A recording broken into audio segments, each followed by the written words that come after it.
বিশ্বের অন্যতম ধনী দেশগুলো সবসময় কোনো না কোনো কারণে আলোচনায় থাকে। এছাড়াও বিশ্বের সবচেয়ে সুখী দেশ কিংবা নিরাপদ সবকিছুর খবর সামনে আসে নানাভাবে। তবে জানেন কি পৃথিবীর সব থেকে গরিব দেশ কোনটি? পৃথিবীর সবচেয়ে গরিব দেশ হলো সাউথ সুদান বা দক্ষিণ সুদান। এখানে যদি আপনি মাসে 10,000 টাকা ইনকাম করেন, তাহলে আপনাকে উচ্চবিত্ত অর্থাৎ ধনী ব্যক্তির তালিকায় রাখা হবে। কারণ এখানকার নাগরিকদের বাৎসরিক আয় মাত্র 20,000 টাকা, অর্থাৎ মাসিক আয় মাত্র 1666 টাকা। কিন্তু আশ্চর্যের বিষয়, এই সাউথ সুদানের মাটির নিচে রয়েছে সোনা ও পেট্রোলিয়াম সহ অনেক দামি খনিজ সম্পদ। তবুও কেন এ দেশ এত গরিব? প্রাকৃতিক সম্পদ থাকার পরেও কেন দুবেলা খাবার জোগাড় করা তাদের জন্য অসম্ভব হয়ে পড়ে? আজকের পর্বে সাউথ সুদানের করুণ বাস্তবতা সম্পর্কে বিস্তারিত জানব। সাউথ সুদান, যা আফ্রিকা মহাদেশে অবস্থিত একটি স্বাধীন দেশ। দেশটি 2011 সালের 9 জুলাই সুদানের উত্তরাংশ থেকে বিচ্ছিন্ন হয়ে একটি স্বাধীন রাষ্ট্র হিসেবে আত্মপ্রকাশ করে।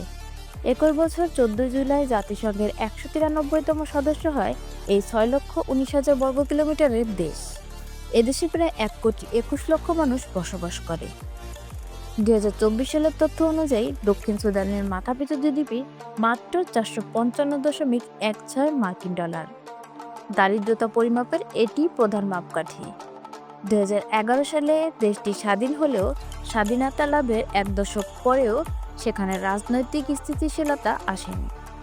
রাজনৈতিক অস্থিরতা ও সংঘাত এই দেশের দারিদ্রতার মূল কারণ। স্বাধীনতার পর থেকেই অভ্যন্তরীণ সংঘাত, ক্ষমতার লড়াই এবং অস্থিতিশীল রাজনৈতিক পরিস্থিতি দেশটির অর্থনীতিকে পঙ্গু করে দিয়েছে। দেশটি বিপুল তেলের ভাণ্ডারে সমৃদ্ধ, কিন্তু মূল্যবান প্রাকৃতিক সম্পদের সুষ্ঠু ব্যবহার বা বণ্টন নিশ্চিত না হয় তার সুফল সাধারণ মানুষ পাচ্ছে না। দুর্নীতি এখানে এক বিশাল সমস্যা। দেশটিতে রাস্তাঘাট, বিদ্যুৎ, স্বাস্থ্য ও শিক্ষা ব্যবস্থা প্রায় নেই বললেই চলে। মোট জনসংখ্যার 80%-এর বেশি মানুষ চরম দারিদ্র্যের শিকার।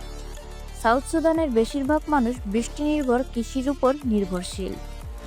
কিন্তু প্রতিকূল আবহাওয়া ও জলবায়ু পরিবর্তনের প্রভাবে প্রায়শই ফসল নষ্ট হয়, যা খাদ্য নিরাপত্তাকে ঝুঁকিতে ফেলে। দক্ষিণ সুদানের প্রধান ধর্ম ইসলাম, আদিবাসী, খ্রিস্টান, এছাড়াও অন্যান্য ধর্মের লোকেদের বসবাস এদেশে। দুর্নীতি ও সংঘাত যেন প্রাকৃতিক সম্পদে ভরপুর এ দেশের করুণ পরিণতির মূল কারণ।